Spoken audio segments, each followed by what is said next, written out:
사랑하는 여러분, 오늘도 이 시간 함께하게 되어 감사합니다. 혹시 지금 마음이 무겁지는 않으신가요? 인생을 살다 보면 예상치 못한 순간들이 찾아옵니다. 건강이 흔들릴 때도 있고, 관계가 어그러질 때도 있습니다.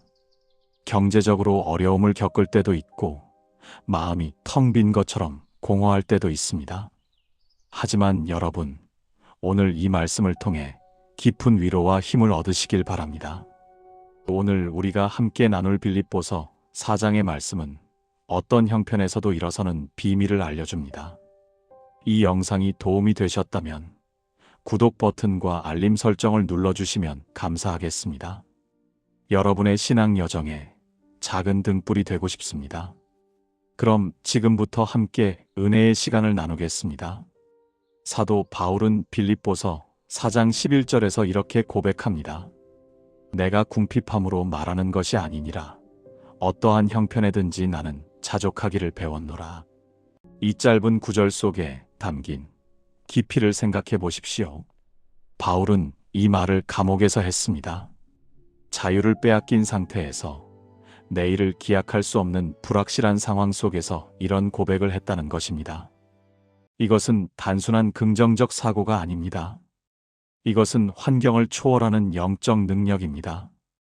우리는 종종 환경이 바뀌면 행복해질 것이라고 생각합니다. 더 나은 직장을 얻으면, 더 큰 집으로 이사하면, 건강을 회복하면 그때 비로소 만족할 것이라고 믿습니다. 하지만 바울은 정반대의 이야기를 하고 있습니다. 그는 환경이 변하기를 기다리지 않았습니다.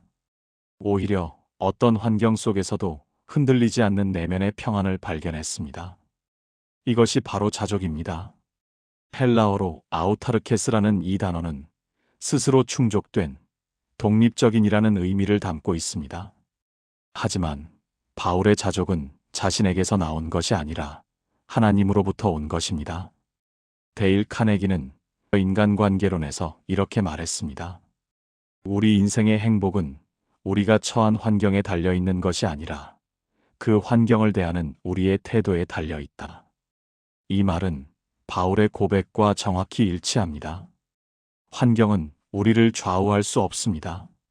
오직 우리가 환경을 어떻게 해석하고 받아들이느냐가 중요합니다. 많은 사람들이 환경의 노예가 되어 살아갑니다. 날씨가 좋으면 기분이 좋아지고 날씨가 나쁘면 우울해집니다. 누군가에게 칭찬을 들으면 하늘을 날 것 같고 비난을 들으면 땅에 떨어진 것 같습니다. 이것은 환경이 우리를 지배하고 있다는 증거입니다. 하지만 바울은 달랐습니다. 그는 12절에서 계속해서 말합니다. 나는 비천에 처할 줄도 알고 풍부에 처할 줄도 알아. 모든 일 곧 배부름과 배고픔과 풍부와 궁핍에도 처할 줄 아는 일체의 비결을 배웠노라. 여기서 주목해야 할 단어는 배웠노라입니다. 이것은 자동으로 얻어지는 것이 아닙니다. 학습의 과정이 필요합니다. 바울도 처음부터 이런 경지에 도달한 것이 아닙니다. 그는 수많은 시련과 고난을 통과하면서 이 비밀을 터득했습니다. 생각해 보십시오. 바울은 얼마나 많은 고난을 겪었습니까? 고린도후서 11장을 보면 그의 고난 목록이 나옵니다. 매 맞기를 5번 받았고 태장으로 맞기를 3번 당했습니다. 돌에 맞은 적도 있고 파선을 3번이나 당했습니다. 밤낮 깊은 바다에서 표류한 적도 있습니다. 여러 번 여행하며 강의 위험, 강도의 위험, 동족의 위험, 이방인의 위험, 시내의 위험, 광야의 위험, 바다의 위험, 거짓 형제 중의 위험을 겪었습니다. 또한 수고하며 애쓰고 여러 번 자지 못하고 줄이며 목마르고 여러 번 굶고 춥고 헐벗었습니다. 이 모든 것을 경험한 사람이 어떠한 형편에든지 자족하기를 배웠다고 말하는 것입니다. 나폴레온 힐은 생각하라, 그리고 부자가 되어라에서 이렇게 말했습니다. 모든 역경 속에는 그보다 더 큰 유익의 씨앗이 들어있다. 바울의 삶이 바로 이것을 증명합니다. 그는 고난을 통해 더 깊은 신앙을 배웠고 어려움을 통해 하나님의 충족하심을 경험했습니다. 감옥에서 그는 자유의 참된 의미를 깨달았고 결핍 속에서 진정한 풍요를 발견했습니다. 이것이 역설입니다. 세상은 소유를 통해 만족을 찾으라고 말하지만 하나님은 비움을 통해 충만함을 주십니다. 여러분도 지금 어려운 상황에 계실 수 있습니다. 건강이 좋지 않을 수도 있고 경제적으로 어려울 수도 있습니다. 가정에 문제가 있을 수도 있고 외로움과 싸우고 계실 수도 있습니다. 하지만 기억하십시오. 이 모든 상황은 여러분을 무너뜨리기 위한 것이 아닙니다. 오히려 더 깊은 신앙으로 나아가게 하는 도구입니다. 바울처럼 여러분도 어떠한 형편에든지 자족하기를 배우는 과정에 있는 것입니다. 이 과정은 쉽지 않습니다. 때로는 너무 힘들어서 포기하고 싶을 때도 있을 것입니다. 하지만 포기하지 마십시오. 하나님은 여러분을 통해 놀라운 간증을 만들어가고 계십니다.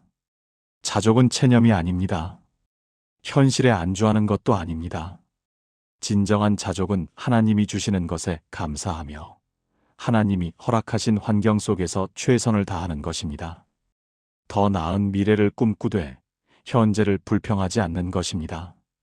더 큰 것을 소망하되 지금 가진 것을 무시하지 않는 것입니다. 이것이 성숙한 신앙인의 모습입니다. 환경이 좋든 나쁘든 건강하든 아프든 부유하든 가난하든 그 모든 것 너머에 계신 하나님을 바라보는 것입니다. 그분이 우리의 궁극적인 만족이시기 때문입니다. 오늘 여러분에게 묻고 싶습니다. 무엇이 여러분의 만족을 좌우합니까? 통장 잔고입니까? 다른 사람의 평가입니까? 건강 상태입니까? 자녀의 성공입니까? 이 모든 것은 변할 수 있습니다. 하지만 하나님은 변하지 않으십니다. 그분 안에서 찾는 만족은 영원합니다. 바울이 발견한 비밀이 바로 이것입니다. 환경을 초월하는 평안, 상황을 뛰어넘는 기쁨, 세상이 빼앗아갈 수 없는 자족, 이것이 우리 모두가 추구해야 할 신앙의 경지입니다. 바울은 배부름과 배고픔, 풍부와 궁핍에도 처할 줄 아는 일체의 비결을 배웠노라고 말합니다. 이 구절을 자세히 살펴보면 놀라운 통찰을 발견하게 됩니다. 대부분의 사람들은 배고픔과 궁핍을 견디는 법은 배우려 하지만 배부름과 풍부를 다루는 법은 배워야 한다고 생각하지 않습니다. 하지만 바울은 두 가지 모두를 배워야 할 과제로 제시합니다. 이것은 무엇을 의미할까요? 결핍을 견디는 것이 어렵다는 것은 누구나 압니다. 배가 고프면 고통스럽고 돈이 없으면 불안합니다. 하지만 풍요를 다루는 것도 똑같이 어렵습니다. 역사를 보면 부를 얻은 후에 망한 사람들이 얼마나 많은지 알 수 있습니다. 복권에 당첨된 사람들의 상당수가 몇 년 후 더 불행해졌다는 통계도 있습니다. 왜 그럴까요? 풍요를 다루는 지혜가 없었기 때문입니다. 돈이 많아지면 교만해지기 쉽고 성공하면 하나님을 잊기 쉽습니다. 모든 것이 넉넉해지면 기도가 줄어들고 안정되면 영적인 긴장감이 사라집니다. 조용기 목사님은 생전에 이런 말씀을 하셨습니다. 가난할 때는 하나님을 찾지만 부유해지면 하나님을 잊어버리는 것이 인간의 본성입니다. 그래서 풍요 속에서도 하나님을 붙잡는 것이 더 어려운 신앙의 도전입니다.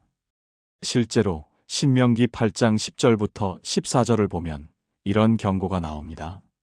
내가 먹어서 배불리고 아름다운 집을 짓고 거주하게 되며 내 소와 양이 번성하며 내 은금이 증식되며 내 소유가 다 풍부하게 될 때에 두려워할 것은 내 마음이 교만하여 내 하나님 여호와를 잊어버릴까 하는 것이니라.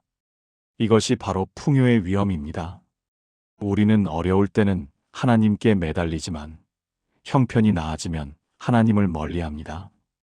건강이 안 좋을 때는 간절히 기도하지만 건강을 회복하면 기도가 형식적으로 변합니다. 자녀가 문제를 일으킬 때는 울며 기도하지만 자녀가 잘 될 때는 감사 기도조차 잊어버립니다. 이것이 인간의 연약함입니다. 그래서 바울은 배부름을 다루는 법도 배워야 한다고 말하는 것입니다. 오그만디노는 지상 최대의 기적에서 이렇게 썼습니다. 성공은 실패보다 더 위험한 시험입니다. 실패는 우리를 겸손하게 만들지만 성공은 우리를 교만하게 만들 수 있기 때문입니다. 얼마나 정확한 지적입니까? 우리는 성공했을 때 조심해야 합니다. 모든 것이 잘 될 때 더욱 하나님을 의지해야 합니다. 풍요 속에서도 감사를 잊지 말아야 합니다. 이것이 진정한 영적 성숙입니다. 반대로 배고픔과 궁핍을 다루는 법도 배워야 합니다. 어려움이 올 때 우리는 어떻게 반응합니까? 불평합니까? 하나님을 원망합니까? 믿음을 의심합니까? 바울은 그렇게 하지 않았습니다. 그는 궁핍 속에서도 하나님의 신실하심을 경험했습니다. 그는 결핍이 오히려 하나님을 더 깊이 경험하는 기회가 된다는 것을 알았습니다. 우리에게 아무것도 없을 때 비로소 하나님이 우리의 전부라는 사실을 깨닫게 됩니다. 이명범 목사님은 그의 설교에서 이런 간증을 하셨습니다. 젊은 시절 목회를 시작할 때 너무나 가난했습니다. 어느 날 집에 먹을 것이 하나도 없었습니다. 아내와 어린 자녀들이 배고파하는 것을 보며 마음이 너무 아팠습니다. 그날 밤 기도하며 눈물을 흘렸습니다. 하나님, 왜 이렇게 어렵습니까? 목회를 하겠다고 모든 것을 포기했는데 가족들에게 밥 한 끼도 먹이지 못하는 제가 너무 부끄럽습니다. 그렇게 울며 기도하는데 새벽에 문을 두드리는 소리가 들렸습니다. 문을 여니 교인 한 분이 쌀 한 포대와 반찬을 들고 서 있었습니다. 목사님, 새벽에 기도하는데 목사님 댁에 이것을 갖다 드리라는 마음이 너무 강하게 들어서 왔습니다. 그날 이명범 목사님은 깨달았습니다. 하나님은 결코 자신의 자녀를 버리지 않으신다는 것을, 때로는 궁핍을 허락하시지만 결국에는 채워주신다는 것을, 그리고 그 과정을 통해 우리의 믿음을 단련하신다는 것을 말입니다. 그 이후 이명범 목사님의 사역은 놀랍게 성장했습니다. 큰 교회를 이루셨고 많은 영혼들을 섬기게 되었습니다. 하지만 목사님은 그때의 배고픔을 결코 잊지 않으셨습니다. 오히려 그 경험이 목회의 가장 큰 자산이 되었습니다. 어려운 교인들을 만날 때마다 진심으로 공감할 수 있었고, 궁핍한 사람들을 도울 때마다 자신의 과거를 기억하며 감사했습니다. 그리고 교회가 부흥하고 모든 것이 풍족해진 후에도 그날 밤의 기도를 잊지 않으려고 애썼습니다. 왜냐하면 궁핍했을 때의 간절함을 잃어버리면 하나님과의 친밀함도 잃어버릴 수 있다는 것을 알았기 때문입니다. 바울이 배운 비결도 바로 이것입니다. 배고플 때도 감사하고 배부를 때도 감사하는 것입니다. 가난할 때도 하나님을 신뢰하고 부유할 때도 하나님을 의지하는 것입니다. 이것은 저절로 되지 않습니다. 의도적으로 배워야 합니다. 훈련이 필요합니다. 바울은 수많은 시행착오를 거치며 이 비결을 터득했습니다. 그리고 이제 우리에게 그 비결을 전수하고 있습니다. 여러분은 지금 어떤 상태에 있습니까? 배부른 상태입니까? 배고픈 상태입니까? 풍부한 상태입니까? 궁핍한 상태입니까? 어느 쪽이든 상관없습니다. 중요한 것은 그 상황 속에서 하나님을 어떻게 경험하느냐입니다. 어려울 때 하나님을 원망하지 말고 더 가까이 나아가십시오. 풍족할 때 하나님을 잊지 말고 더욱 감사하십시오. 이것이 바로 일체의 비결입니다. 모든 상황, 모든 환경 속에서 하나님과 동행하는 비결 말입니다. 우리는 종종 환경이 바뀌기를 기다립니다. 더 나은 상황이 오기를 소망합니다. 하지만 바울은 다른 접근을 합니다. 환경이 바뀌기를 기다리지 않고 환경 속에서 하나님을 경험하는 법을 배우는 것입니다. 이것이 진정한 영적 혁명입니다. 외부가 아닌 내부의 변화, 상황이 아닌 태도의 변화, 환경이 아닌 시각의 변화를 말합니다. 이런 변화가 일어날 때 우리는 어떤 형편에서도 일어설 수 있는 힘을 얻게 됩니다. 바울은 13절에서 이 모든 비밀의 핵심을 밝힙니다.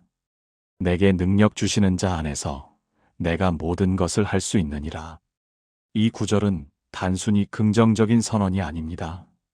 이것은 바울이 평생 살아온 신앙의 고백입니다. 그는 자신의 힘으로 할 수 있다고 말하지 않습니다. 오히려 내게 능력 주시는 자 안에서라고 분명히 밝힙니다. 이것이 기독교 신앙의 핵심입니다. 우리의 힘이 아니라 하나님의 능력입니다.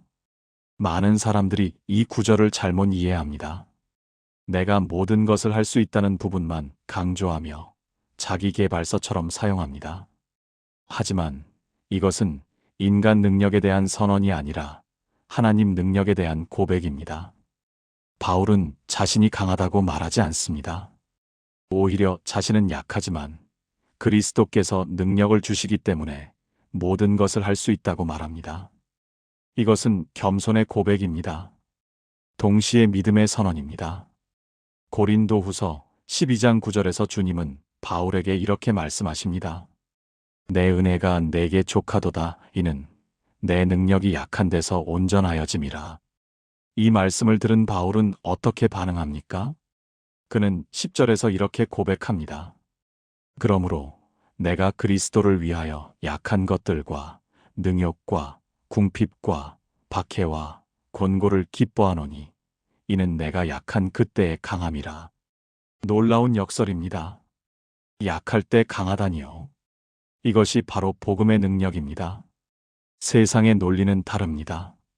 세상은 강해지라고 말합니다. 더 많이 가지라고 합니다. 더 높이 올라가라고 합니다. 하지만 하나님의 방법은 정반대입니다.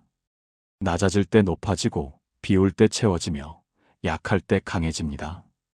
이것을 이해하는 사람이 진정한 신앙인입니다. 자신의 한계를 인정하고 하나님의 능력을 의지하는 사람입니다. 루이스 스미디스는 그의 저서 용서와 잊기에서 이런 통찰을 나눴습니다. 진정한 힘은 자신의 연약함을 인정할 수 있는 용기에서 나옵니다. 우리가 완벽하지 않다는 것을 받아들일 때 비로소 하나님의 완전하심이 우리를 통해 드러날 수 있습니다. 이 말씀이 바로 바울의 고백과 일치합니다. 바울은 자신이 모든 것을 할 수 있다고 교만하게 말하지 않았습니다. 오히려 자신은 아무것도 할 수 없지만 그리스도께서 능력을 주시기에 모든 것을 할 수 있다고 겸손하게 고백했습니다. 이 능력은 어디서 옵니까? 내게 능력 주시는 자 안에서라고 했습니다. 여기서 안에서라는 표현이 중요합니다. 헬라어로 엔이라는 이 단어는 단순히 에 의해서가 아니라 안에 거하면서라는 의미를 담고 있습니다. 즉, 바울은 그리스도와 연합된 상태에서 그분 안에 거하면서 그분과 하나 됨으로써 능력을 공급받는다는 것입니다. 이것은 일시적인 도움이 아니라 지속적인 관계입니다. 필요할 때만 찾는 것이 아니라 항상 함께하는 것입니다. 요한복음 5장에서 예수님은 이렇게 말씀하십니다. 나는 포도나무요 너희는 가지라.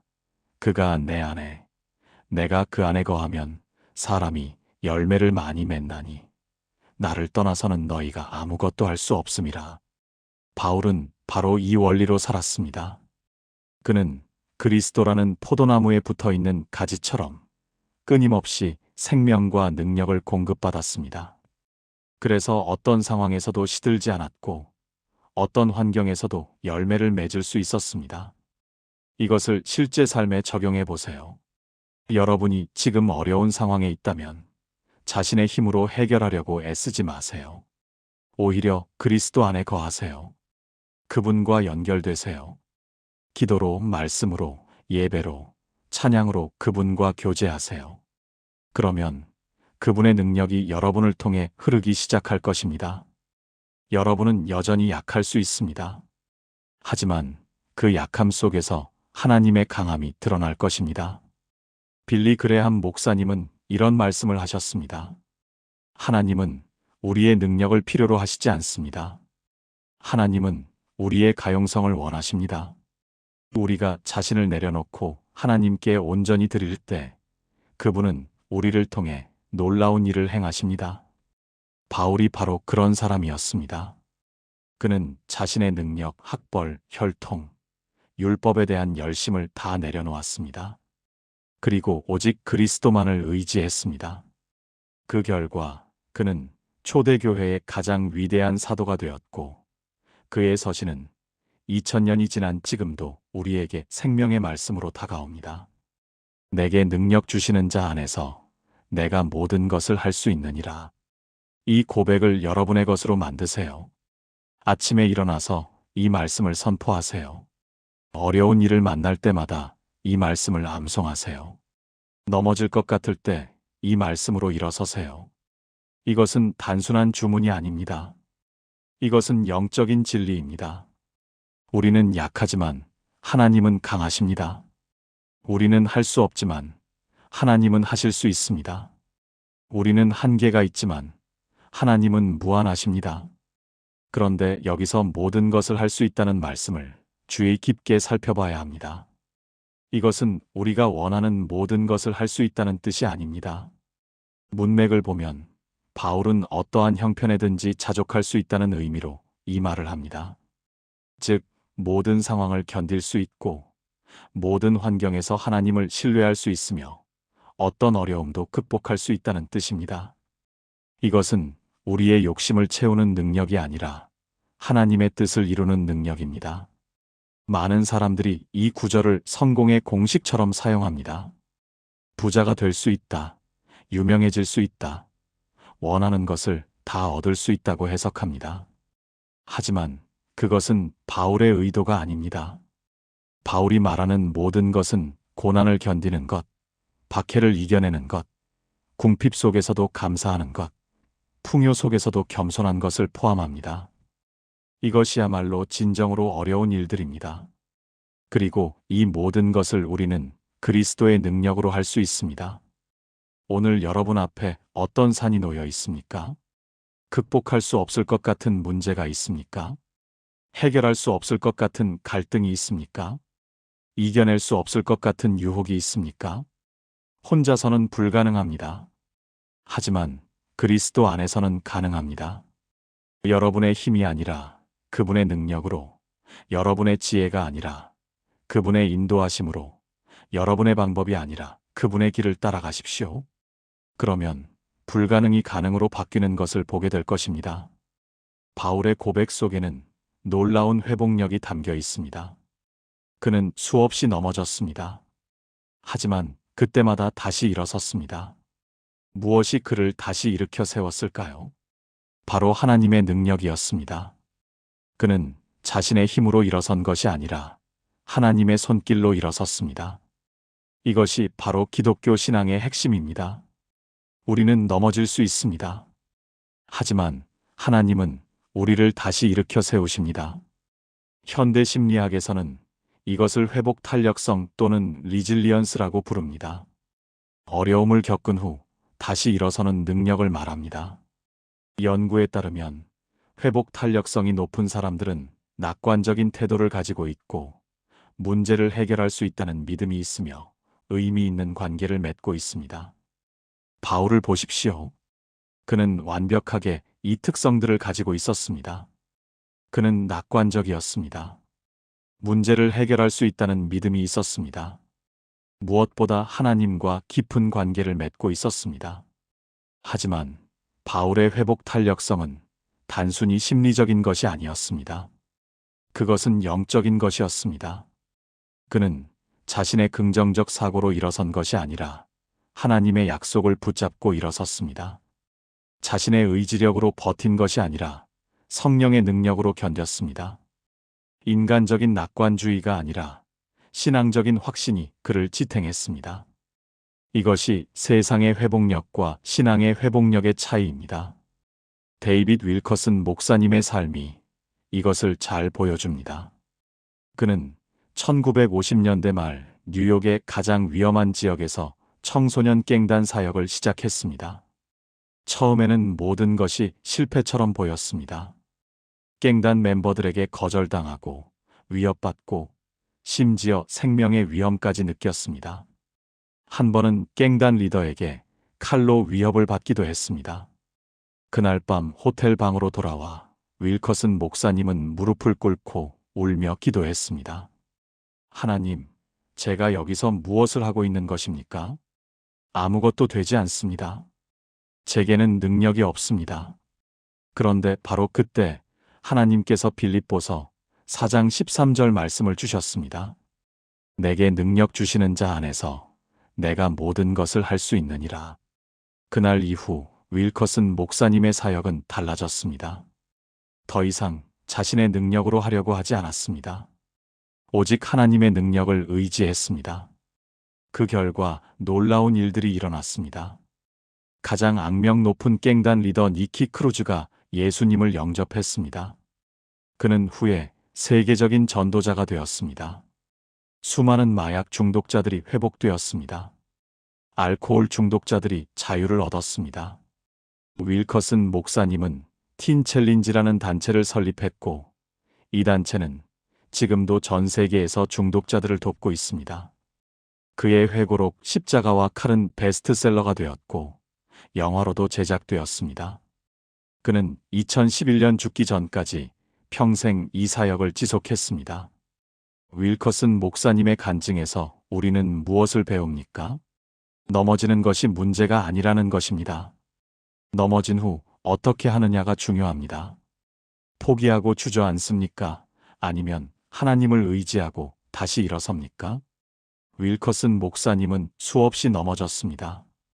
사역이 어려웠고, 재정이 부족했고, 반대도 많았습니다. 하지만 그때마다 그는 다시 일어섰습니다. 왜냐하면 그의 힘이 아니라 하나님의 능력을 의지했기 때문입니다. 자신의 계획이 아니라 하나님의 뜻을 따랐기 때문입니다. 사람의 인정이 아니라 하나님의 인도하심을 구했기 때문입니다. 잠언 24장 16절은 이렇게 말합니다. 무릇 의인은 7번 넘어질지라도 다시 일어나려니와 악인은 재앙으로 말미암아 엎드러지느니라. 의인과 악인의 차이가 무엇입니까? 넘어지지 않는 것이 아닙니다. 의인도 넘어집니다. 심지어 7번이나 넘어집니다.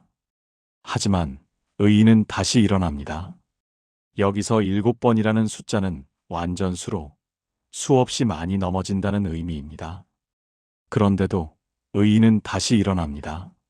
무엇이 그를 일으켜 세웁니까? 자신의 힘입니까? 아닙니다. 하나님의 손길입니다. 시편 37편 23절부터 24절은 이렇게 말합니다.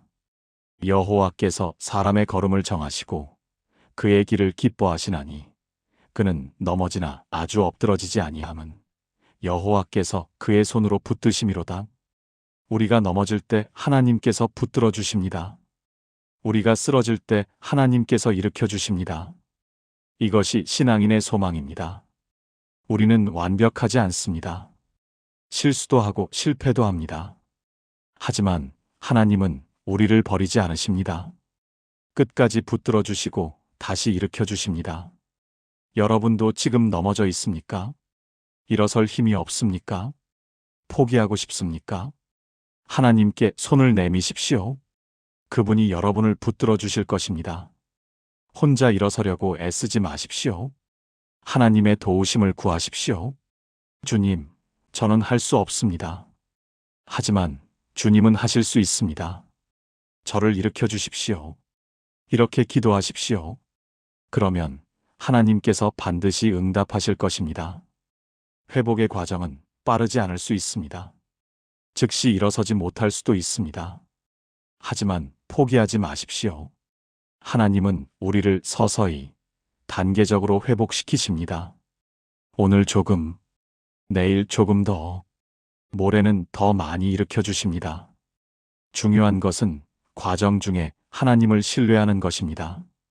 빨리 회복되지 않는다고 불평하지 말고 느리게라도 회복되고 있다는 것에 감사하십시오. 바울도 하루아침에 이 경지에 도달하지 않았습니다. 그는 배웠노라고 했습니다. 학습의 과정이 있었습니다. 시행착오가 있었습니다.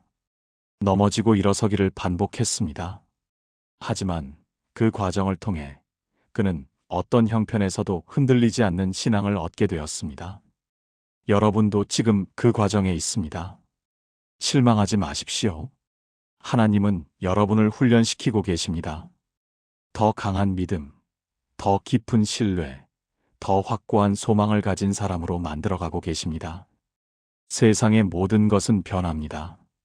건강도 변하고, 재산도 변하고, 관계도 변합니다. 오늘 있다가 내일 없어지는 것이 세상입니다. 하지만 하나님은 변하지 않으십니다. 히브리서 13장 8절은 이렇게 선포합니다. 예수 그리스도는 어제나 오늘이나 영원토록 동일하시니라. 바울이 발견한 비밀의 핵심이 바로 이것입니다. 변하는 환경이 아니라 변하지 않는 하나님을 붙잡는 것입니다. 우리는 너무 자주 변하는 것들에 우리의 행복을 의존합니다. 건강할 때는 행복하지만 아프면 불행해집니다. 돈이 있을 때는 안심하지만 없으면 불안해집니다. 사람들이 칭찬하면 기분이 좋아지지만 비난하면 낙심합니다. 이것은 모래 위에 집을 짓는 것과 같습니다. 마태복음 7장에서 예수님은 이렇게 말씀하십니다.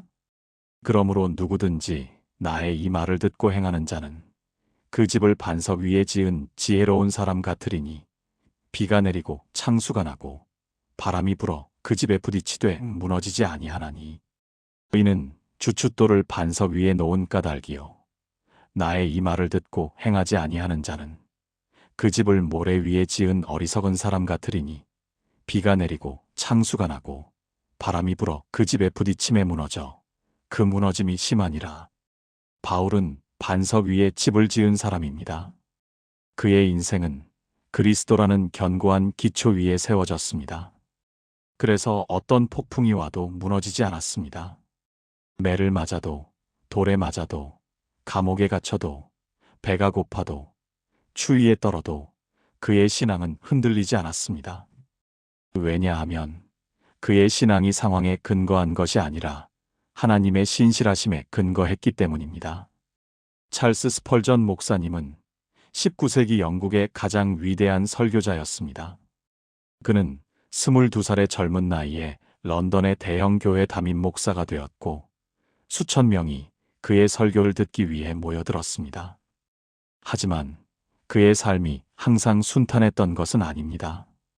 그는 평생 우울증과 싸웠습니다. 육체적으로도 통풍으로 인해 심한 고통을 겪었습니다. 신학적 논쟁으로 많은 비난을 받기도 했습니다. 그의 아내도 오랫동안 병상에 누워 있었습니다. 그런 어려움 속에서 스펄전 목사님은 어떻게 사역을 지속할 수 있었습니까? 그의 설교와 글을 보면 그 비밀을 알 수 있습니다. 그는 이렇게 말했습니다. 나는 내 감정을 신뢰하지 않습니다.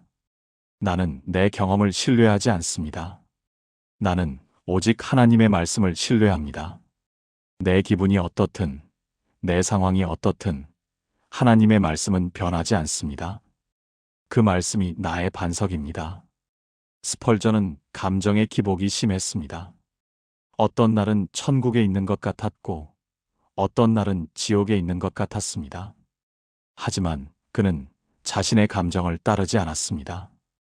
오히려 하나님의 말씀을 붙잡았습니다. 그는 또 이런 말을 했습니다. 신앙인의 힘은 환경이 좋을 때 드러나는 것이 아니라 환경이 나쁠 때 드러납니다. 누구나 날씨가 좋을 때는 항해할 수 있습니다. 하지만 진정한 선장은 폭풍 속에서 증명됩니다. 스펄전의 삶이 바로 이것을 증명했습니다. 그는 폭풍 속에서도 믿음의 항해를 계속했습니다. 고통 속에서도 설교를 멈추지 않았습니다. 우울증과 싸우면서도 수많은 사람들에게 소망을 전했습니다. 그가 남긴 설교집은 지금도 전 세계 목회자들의 필독서입니다. 스펄전 목사님의 삶에서 우리는 무엇을 배웁니까? 변하지 않는 기초의 중요성입니다.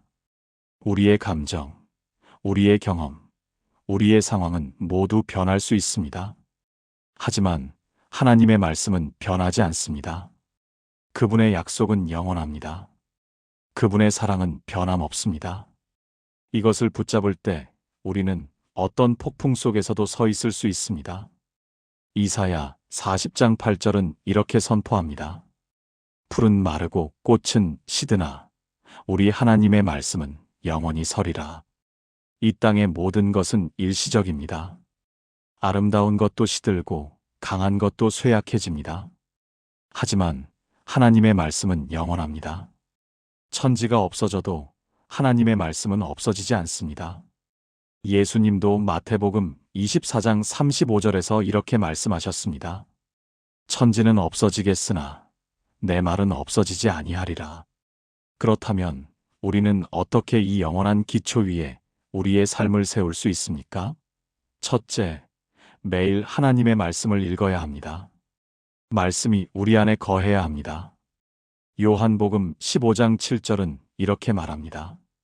너희가 내 안에 거하고 내 말이 너희 안에 거하면 무엇이든지 원하는 대로 구하라.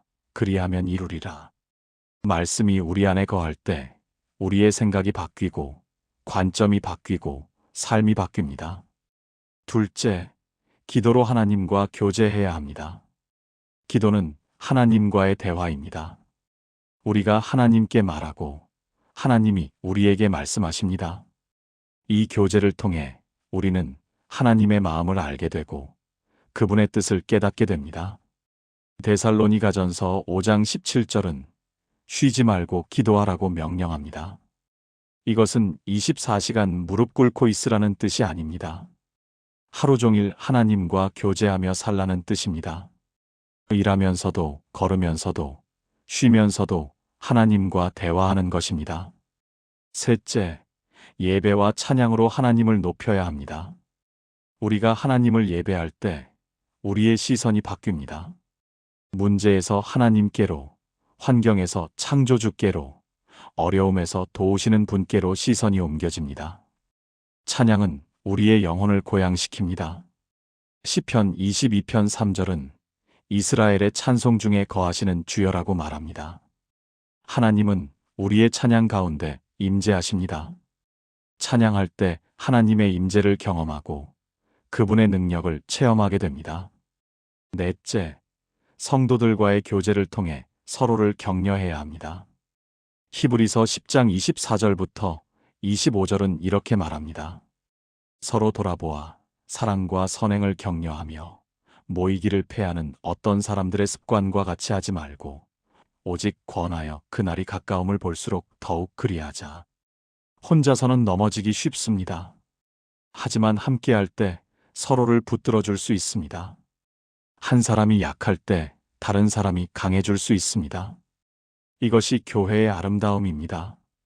바울이 어떠한 형편에든지 자족하기를 배웠다고 말할 수 있었던 것은 이 모든 것을 실천했기 때문입니다. 그는 말씀에 거했고 기도로 하나님과 교제했으며 찬양으로 하나님을 높였고 성도들과 교제했습니다. 감옥에서도 그는 이것을 멈추지 않았습니다.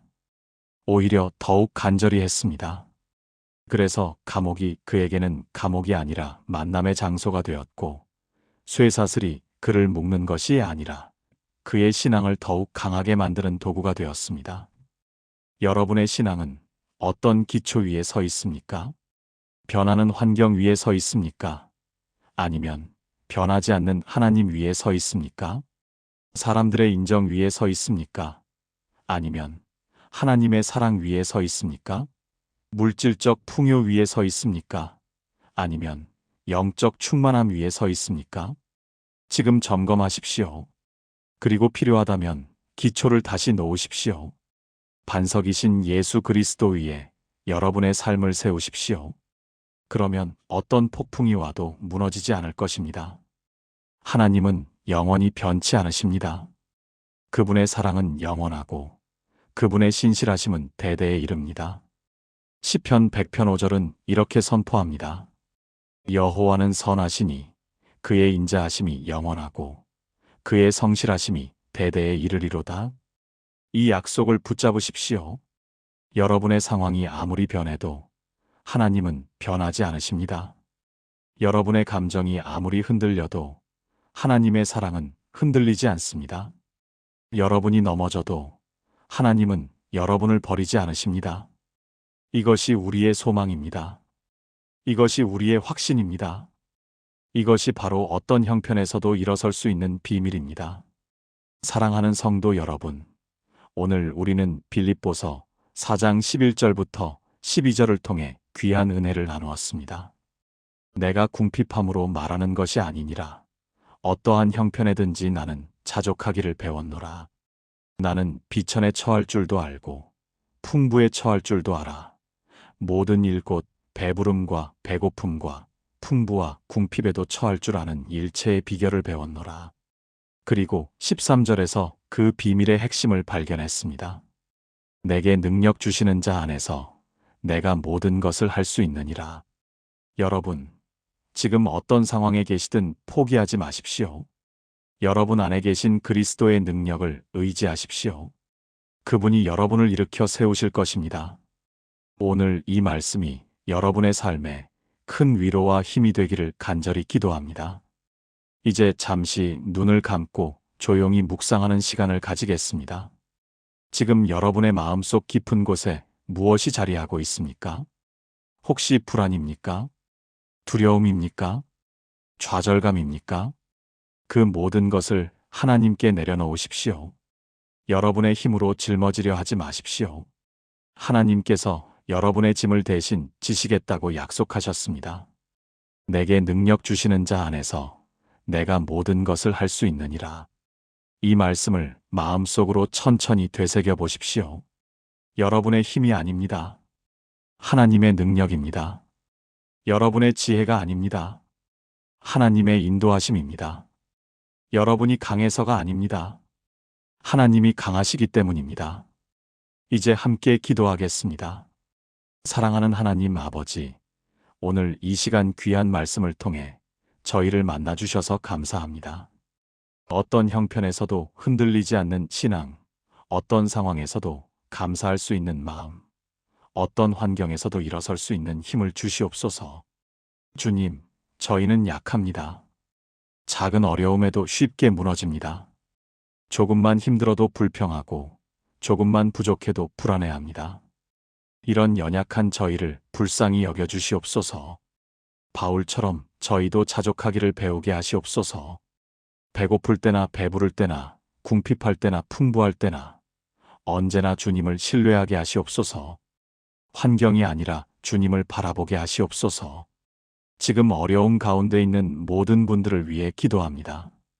건강의 어려움을 겪는 분들, 경제적 어려움을 겪는 분들, 관계의 어려움을 겪는 분들, 영적으로 메마른 분들을 주님께서 친히 만져주시고 회복시켜 주시옵소서. 내게 능력 주시는 자 안에서 내가 모든 것을 할 수 있느니라. 이 고백이 저희 모두의 고백이 되게 하시옵소서. 주님의 능력으로 오늘도 일어서게 하시고 내일도 나아가게 하시며 끝까지 승리하게 하시옵소서. 예수님의 이름으로 기도드립니다. 아멘.